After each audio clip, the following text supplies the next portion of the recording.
Hello friends, I welcome you all to our video series together we can. जहां हम लोग अभी economic concept related to banking मतलब हम लोग मॉड्यूल बी को देखने वाले हैं। और मॉड्यूल बी जो है ये एक्चुअली एक ट्रिकी मॉड्यूल है फ्रेंड्स, जहां से काफ़ी सारे क्वेश्चंस निकलने के आसार हैं। तो यहाँ हम लोग मैकमिलन बुक में जो एमसीक्यूज हैं उनको भी विथ एक्सप्लेनेशन देखेंगे और साथ में उनके जो एंसिलरी क्वेश्चंस हैं कि मतलब उनसे रिलेटेड और क्या क्वेश्चंस हो सकते हैं हम लोग उनको भी देखने की कोशिश करेंगे। फिलहाल हम लोगों ने 50 क्वेश्चंस को रखा है और एज वी नो कि जब हम लोग रिकॉर्ड कर रहे हैं tomorrow we have IIFS exam, तो हम लोग उसको ध्यान में रखते हुए हम लोग एक क्विक रिकैप की तरफ जाएंगे, ज़्यादा एक्सप्लेनेशन नहीं देंगे। इंस्टेड हम लोग सिर्फ उतना ही एक्सप्लेन करेंगे जितने की ज़रूरत है।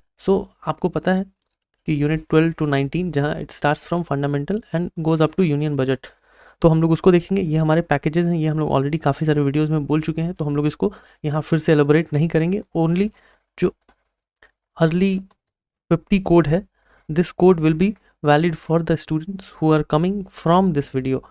So the first question is, Adam Smith defined economics as study of welfare, study of means and ends, study of wealth, none of these. So the right answer is study of wealth. So ऐसे questions को आप बिल्कुल याद रख लीजिए friends, क्योंकि ऐसे question directly आते हैं। Micro economics deals with, micro economics किसके साथ डील करता है? Gross domestic product, unemployment rate, C, price indices, all of the above. So the right answer will be all of the above.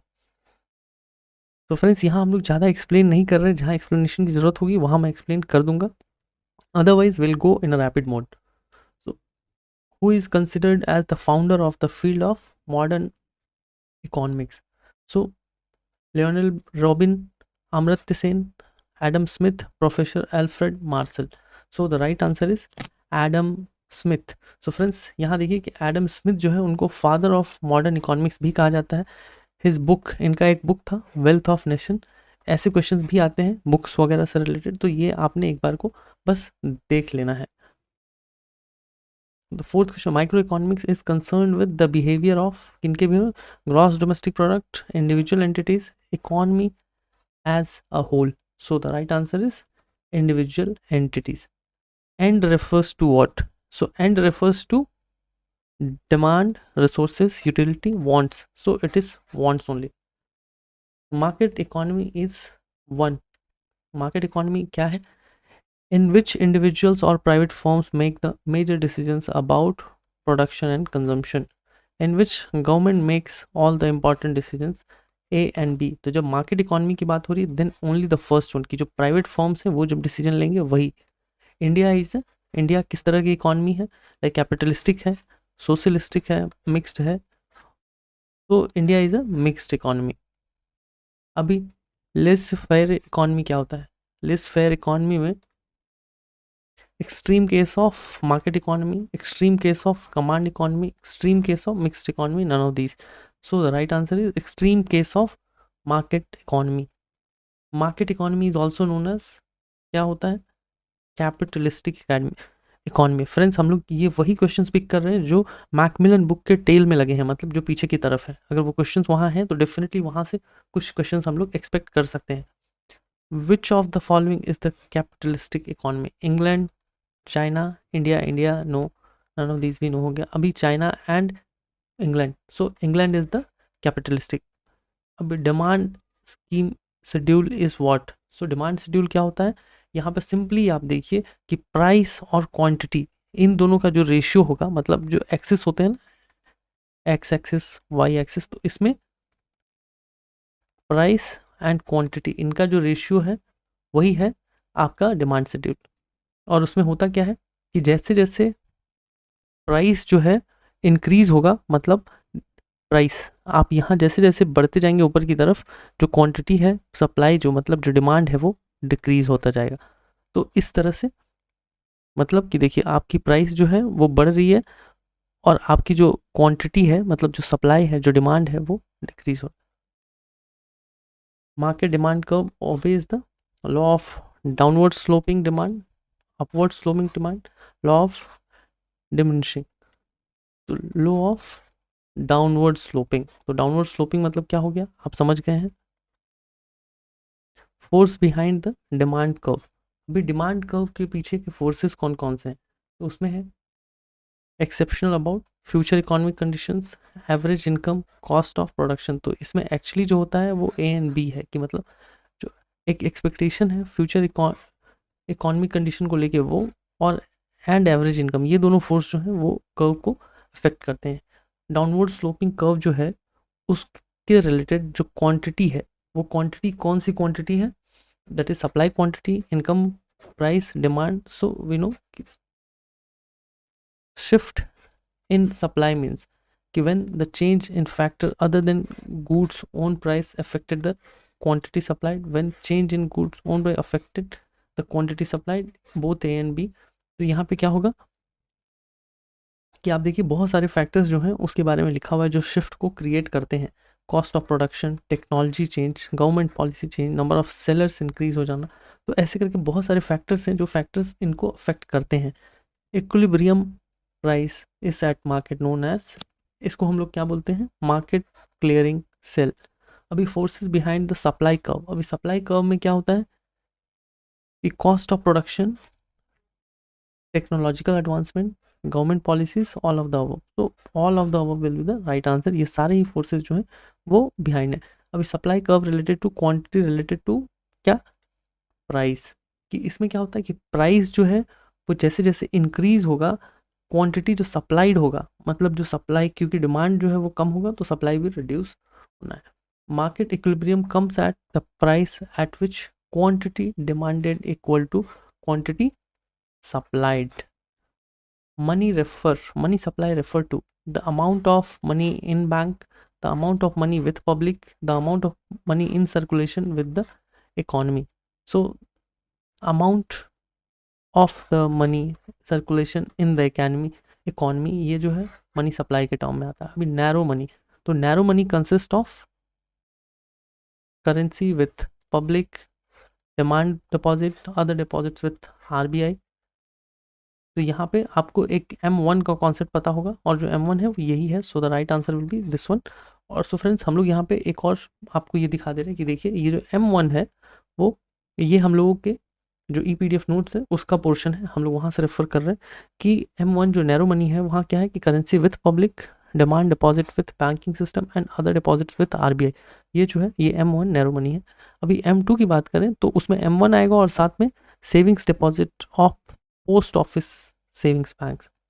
अभी वहीं M3 की बात करें तो M1 plus time deposit with banking system. यहाँ देखिए क्या था, savings deposit with post office savings bank, और यहाँ पे है time deposit with banking system. अभी M4 क्या होने वाला है, M3 plus all the deposits with savings bank excluding NSC, national savings certificate. तो देखिए यहाँ पे क्या है और यहाँ क्या है, दोनों में पोस्ट ऑफिस वाले में डिफरेंस क्या है। तो देखिए यहाँ ओनली सेविंग्स डिपॉजिट की बात हो रही है, यहाँ ऑल द डिपॉजिट्स की बात हो रही है। फिर यहाँ M0 क्या है, रिजर्व मनी, तो currency in circulation, banks deposit with RBI and other deposits with RBI. फिर करेंसी विथ पब्लिक क्या है, the currency in circulation subtracted by cash in hand by bank. तो आई होप फ्रेंड्स कि ये आपको एक basic clarity दे रहा होगा। इससे डायरेक्टली न्यूमेरिकल्स पूछे जाते हैं, तो आपको उस चीज़ को लेके ध्यान देना है। नेक्स्ट है कि टाइम डिपॉजिट। तो टाइम डिपॉजिट क्या होता है कि जहाँ paid on demand, no, not paid on demand, relatively less liquid than the cash and demand deposit. So the right answer will be B and C. Demand deposit क्या होता है, paid on demand, yes ये तो बिल्कुल सही है। Not paid on demand ये तो बिल्कुल गलत है। Relatively less liquid, so the right answer will be paid on demand. Which of the following statement is true about inflation? So a rise in general level of pricing lead to fall in purchasing power. The right answer will be both A and B. The price index used in India to calculate inflation for policy formula. So friends यहाँ पे जो Macmillan book है वहाँ wholesale price को दिया गया है, जो कि गलत है। The right answer will B consumer price index. Consumer price index जो मेजर होता है एट कौन से प्राइसेस पे, होलसेल पे, रिटेल पे, प्रोड्यूसर लेवल पे एंड कंज्यूमर पे। So it will be on retail level. Pick odd one out. तो यहाँ क्या है, रेंट, इंटरेस्ट, वेजेस, मनी। तो देखिए ये जो तीन है ना, यहाँ मनी सप्लाई है, मतलब कहीं ना कहीं एक अर्निंग है कि रेंट ऑन हो रहा है, इंटरेस्ट भी आपको मिल रहा है, वेजेस जो है वो भी आपको मिल रहा है, मनी जो है वो जस्ट एक मीडियम है टू प्रोपगेट। सो इसीलिए हमने उसको ऑड वन आउट में रख लिया है कि money is not a form of income but rather a way to measure and exchange the income. Next, according to JM Keynes, rate of interest and the bond prices are related to inversely, directly, parallel, horizontal. So it is inversely proportional.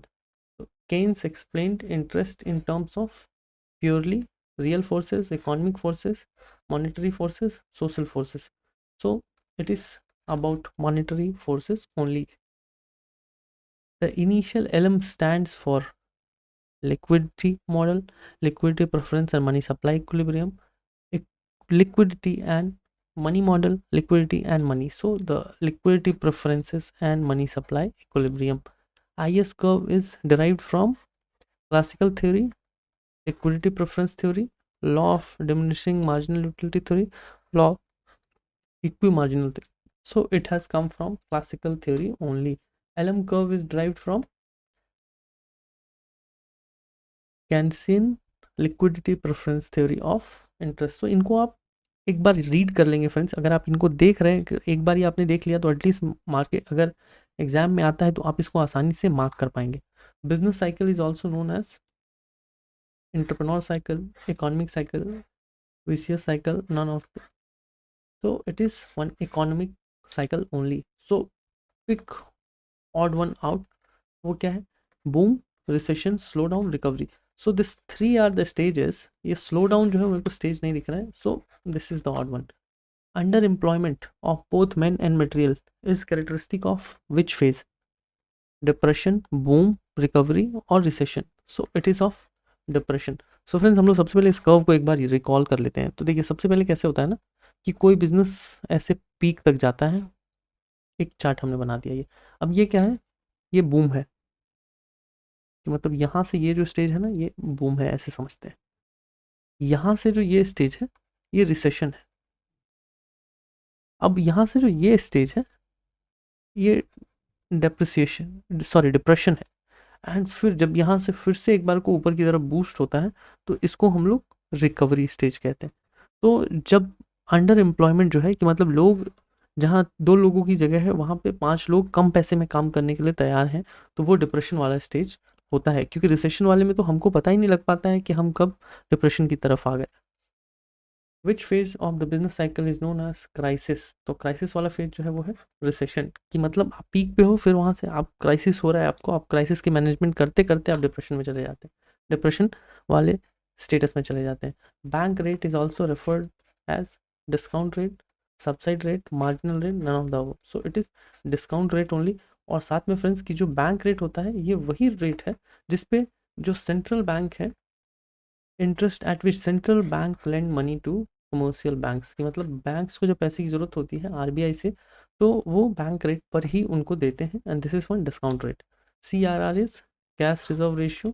ये क्या होता है कि banks को अपना 4.5%, this is the current one, CRR जो है वो आरबीआई के पास पार्क करके रखना होता है विथ नील इंटरेस्ट. इस पे कोई भी इंटरेस्ट नहीं मिलता है. SLR में क्या होता है? Statutory liquidity ratio. अभी स्टैट्यूटरी लिक्विडिटी रेशियो तो है लेकिन इसमें क्या है कि पैसे जो हैं वो बैंक के पास ही रहने हैं, लेकिन ये जो है वो in the form of cash and securities. कि इनके फॉर्म में इनको आरबीआई को जमा नहीं कराना है लेकिन इनको जो है वो अपने पास रखना है. OMO, open market operations. Right. अब ओपन मार्केट ऑपरेशंस क्या होता है कि ये एक ऐसा प्लेटफॉर्म है, इसको एक टूल की तरह देखेंगे. ये मॉनेटरी पॉलिसी टूल है कि जब भी गवर्नमेंट को जो मनी सप्लाई है वो अगर बढ़ाना है या घटाना है उसके लिए OMO का इस्तेमाल होता है, जिसमें गवर्नमेंट जो है वो क्या करती है, बाइंग एंड सेलिंग को इन्फ्लुएंस करती है. क्या? गवर्नमेंट सिक्योरिटीज के बाइंग एंड सेलिंग को.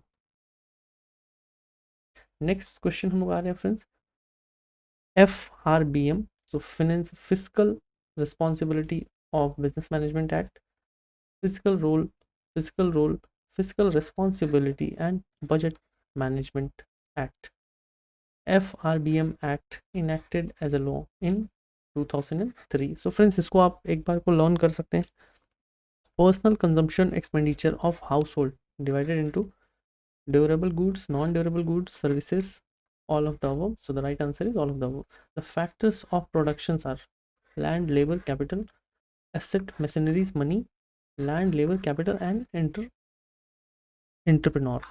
So this option will be the right one. Market price is the price for which a goods and services is offered to the marketplace. Nominal price, economic price, marginal price and deficit price. तो friends यहाँ पे तो economic price दिया है Macmillan book में, but the right answer will be nominal price. Expand NCCD, so national council on crime and delinquency. अभी crime क्या है कि कोई बंदा है, वो कोई मिस्टेक कमिट कर रहा है एंड ही इज़ ओल्डर, तो वो क्राइम हो गया. वहीं पे सेम मिस्टेक कोई यंगर बंदा कर रहा है तो उसको डिलिक्वेंसी की तरह देखा जाता है. तो odd one out again, customs, service tax, interest receipt and tax. तो देखिए यहाँ पे जो भी है custom, service tax, income tax, ये सब हम भरते हैं और इंटरेस्ट रिसिप्ट जो है वो हमको मिलता है. Net physical deficit is the difference between किनके gross physical deficit and net lending. तो फ्रेंड्स ये हमारे 50 क्वेश्चंस कंप्लीट हुए. आई होप आपको ये सेशन अच्छा लग रहा होगा. आप एक बार बस समय निकाल के अगर इसको देख रहे हो, यहाँ से अगर 5 क्वेश्चंस भी फ्लैट अगर आपको मिलते हैं एग्जाम में, then that is going to create a big difference. अगर आपको अच्छा लगता है, आप हमारे वीडियो को लाइक कीजिए, हमारे चैनल को सब्सक्राइब कीजिए, एंड आगे के जो सब्जेक्ट्स हैं उनके लिए भी आप हमारे साथ स्टिक रहिए. Thank you and all the very best.